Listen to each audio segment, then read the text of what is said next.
هو بيتفرج على نفسه؟ لو اللاعبين يعرفوا يعني لو يعني هو بعد الماتشات بيتفرج طبيعي زينا على نفسه؟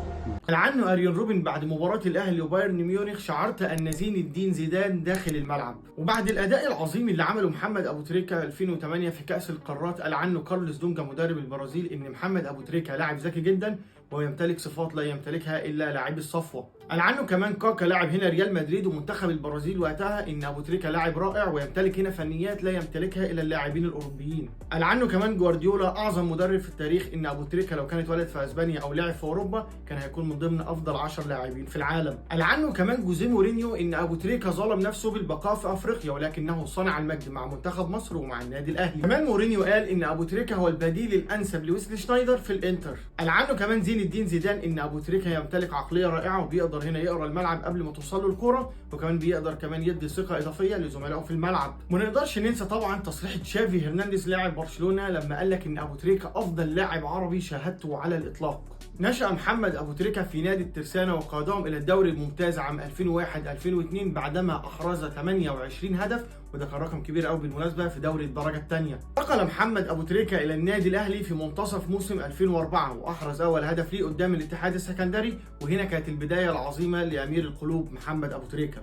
ورغم ان محمد ابو تريكة انتقل في منتصف موسم 2004 للنادي الاهلي الا انه احرز 13 هدف، وده طبعا كان رقم كبير قوي وقتها للاعب منتقل في نصف الموسم. في 2008 تعرض محمد ابو تريكة لاكبر ظلم تاريخي داخل القاره الافريقيه بعدم حصوله على الكره الذهبيه، وحصول هنا ايمانويل اديبايور وقتها على الكره الذهبيه، رغم حصول محمد ابو تريكة على دوري ابطال افريقيا وكاس السوبر الافريقي والدوري المصري وكاس مصر وكأس الأمم الأفريقية، رغم كمان إن محمد أبو تريكة كان هداف الكأس الأمم الأفريقية، وبرغم كده خسر هنا سباق الكرة الذهبية داخل القارة الأفريقية وسط هنا دهشة الحضور جميعا. محمد أبو تريكة فعلا كان أحد أعظم اللاعبين أدبا وخلقا، ودي حاجة قليلة قوي بنشوفها دلوقتي في لعيبة كرة القدم. وأول هنا بنتكلم عن أفعال الخير ونتكلم هنا عن تجارة أبو تريكة هنا مع الله، فما نقدرش هنا ننسى تصريح مصطفى عفروتو الشهير: كابتن محمد أبو تريكة أنا عارف الكلام اللي أنا أقوله ده ممكن يزعل مني فيه، والله العظيم كان بيديني فلوس أوصلها الناس عندنا في الزاوية، كان بيديني فلوس وانا مخلص تمرين كده يقول لي عفروتو اعمل كذا كذا، والله العظيم. كمان خليني اقول لك كده معلومه محدش هيعرفها كتير، ان الزمالك ما قدرش ياخد بطوله الدوري غير لما ابو تريكة اعتزل. خليني اقول لك ان محمد ابو تريكة فعلا كان لعيب تقيل فنيا ومهريا تقيل قوي، وكان بيقدر هنا يخلص لك ماتشات متعقربه